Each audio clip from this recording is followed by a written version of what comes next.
Toronto Maple Leafs keep shaking up the offseason, and two trade proposals are already catching the attention of fans. One has already stirred up the roster, and the other could change the team's identity even more before the season opener. If you're a Leafs fan and want to follow every detail of these moves, make sure to hit the like button, subscribe to the channel, and turn on notifications because there's plenty of analysis and rumors coming your way. Trade proposal number 1. A rumor has exploded among Toronto Maple Leafs fans. The name of Mikhail Sergeev, defenseman for the Utah Mammoth, has started circulating as a possible target for the Canadian team. That's right. The Leafs might be interested in one of the most valuable defensemen in the league. But hold on before celebrating. It's important to understand where this news came from and whether it really has any credibility. Because so far, no major reliable source has confirmed this interest. Here's the central point. A somewhat reliable source reported that the Leafs were in talks with the Mammoth to try to acquire Sergeev. We're talking about a defenseman who has already had elite seasons, including one with 64 points, the best of his career, and who recently put up 53, his second best. On top of that, when he's on the ice at 5-on-5, he provides a solid expected goals percentage of 52.96%. A player who delivers results, experience, and offensive presence from the blue line. That's no small feat. But there's a big problem with this story. The rumor hasn't been confirmed by traditional insiders or Toronto's internal sources. So far, it seems like it could just be off-season smoke, more speculation than reality. And that already raises the first question. Is it really worth believing that these negotiations are happening? Looking from the Leafs' perspective, despite still playing at a high level, Sergeev represents a Toronto has been struggling with a lack of offensive punch from the defense. Yes, the team has solid defensemen, but many of them are more defensive-minded. Someone like Sergeev could change the team's dynamics, offering puck movement, offensive production, and better balance between attack and defense. The problem is, he's a left-shot defenseman. And if there's one thing Toronto doesn't need right now, it's another lefty on defense. The team is already stacked in that spot. To make this trade worthwhile, they'd have to give up someone significant, like Morgan Riley, which is practically unthinkable, or even move players who've shown promise, like Jake McCabe or Oliver Ekman-Larsson. And honestly, that doesn't seem to be in management's plans. Beyond the tactical issue, there's also the financial and contractual side. Sergeev has a hefty deal, carrying in $8.5 million cap hit.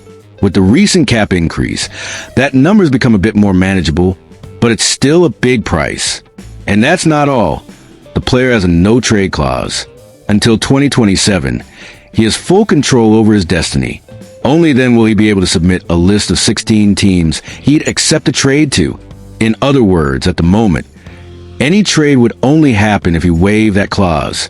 That already makes things very complicated for Toronto. Now, looking at it from Utah Mammoth's side, does it make sense for them to give up a defenseman like Sergeev? Highly unlikely. We're talking about a new franchise that just built its defensive identity.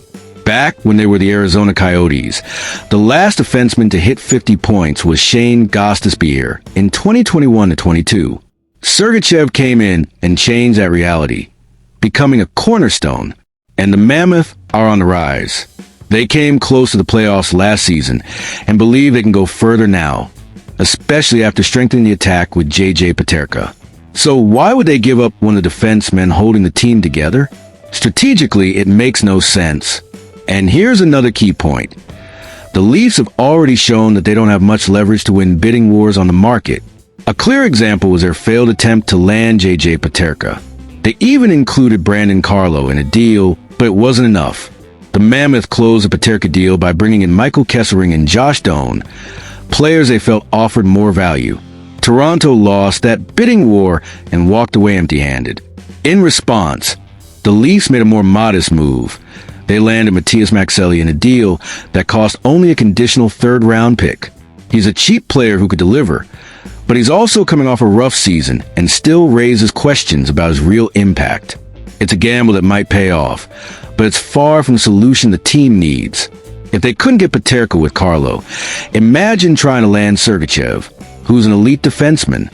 The price would be much higher, and Toronto probably wouldn't be able to afford it. And then there's an issue no one can ignore, the absence of Mitch Marner. That's the real problem the Leafs need to address. It doesn't matter if they bring in another defenseman, no matter how good he is. If the offense remains limited, that's the real gap. The hope is that Maxelli and other additions can fill part of that need. But what if they don't? What if these players don't deliver? The team ends up back at square one and nothing changes. That's why many believe the Leafs should look at different alternatives. If Brandon Carlo wasn't enough to secure Peterka, maybe he could be used in another trade.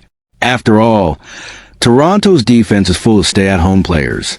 Moving Carlo for a player who actually brings offensive impact would make much more sense.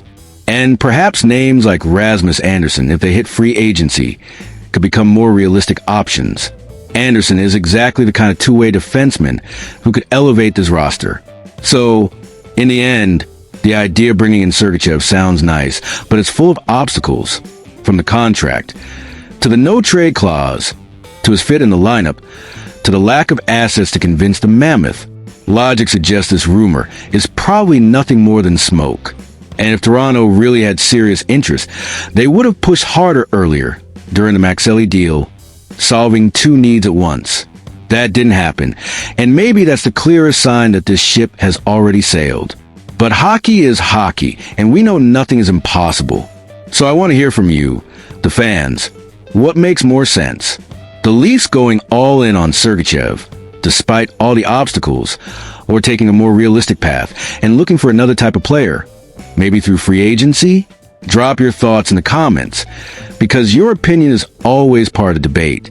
In summary, Sergachev would be a huge addition, but today it looks more like a dream than reality. Toronto has serious problems to solve, especially on offense, and maybe the answer lies in other trades. Stay tuned to the channel, because this offseason still has a lot in store. Trade proposal number 2. The Toronto Maple Leafs aren't afraid to shake up the board. The offseason has already brought major changes, with Mitch Marner landing on the Vegas Golden Knights, Ryan Reeves sent to the San Jose Sharks, and management making it clear. They're not done. They're hungry for reinforcements and want more. Now, a proposal has surfaced that could give the team exactly what it's looking for: a young, offensive, and promising defenseman, someone capable of transforming the Leafs blue line. The name? Brandt Clarke from the Los Angeles Kings. On paper, the idea is simple: a one-for-one trade. The Toronto Maple Leafs would send Brandon Carlo, a 28-year-old defenseman with a $3.48 million contract, in exchange for Brandt Clarke, just 22 years old, with a contract worth just over $863,000. In theory, the Leafs would gain a right-shot, offensive-minded defenseman, while the Kings would boast of the defensive side of their blue line.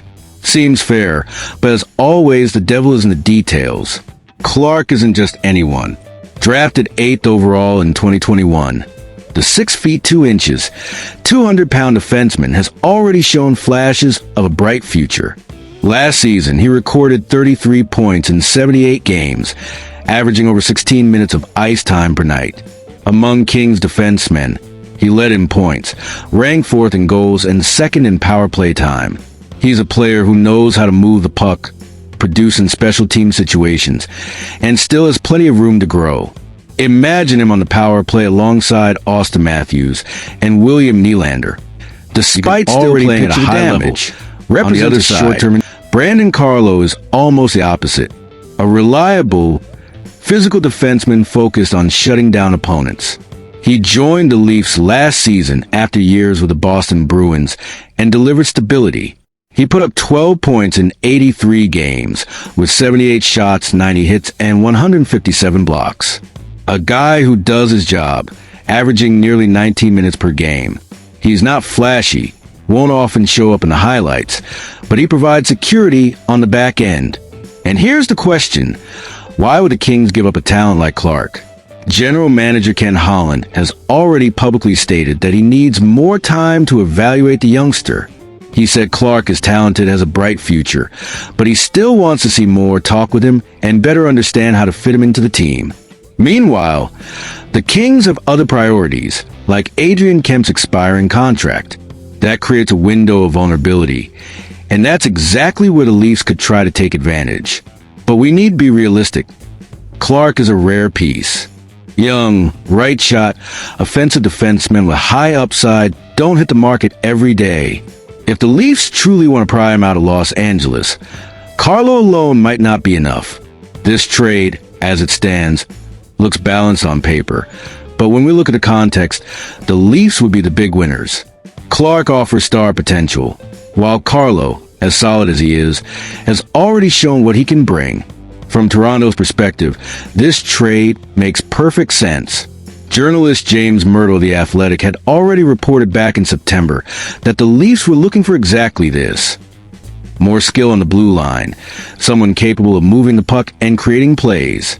In his view, Carlo would only make sense in a trade if the return was a true impact player, a top six forward, or an elite defenseman. Brandt Clarke fits that description. It's worth remembering that Carlo had already been mentioned in other scenarios, such as a possible trade for J.J. Peterka of the Buffalo Sabres. Toronto lost that battle, failing to land the winger, and it became clear that Carlo is the trade chip they're willing to put on the table. So why not use him to go after a young defenseman with enormous potential? In the end, the logic is clear. Clark is the kind of player who can transform a team not just now, but in the future as well. Toronto is in win-now mode, but still needs to think about what comes next. Carlo, while reliable, doesn't raise the team ceiling. And if the Leafs really want to take the next step, this could be the right move.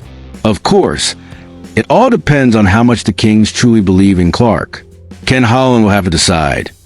Is he an essential part of Los Angeles' future, or can he be moved to reinforce the defense right now with someone like Carlo?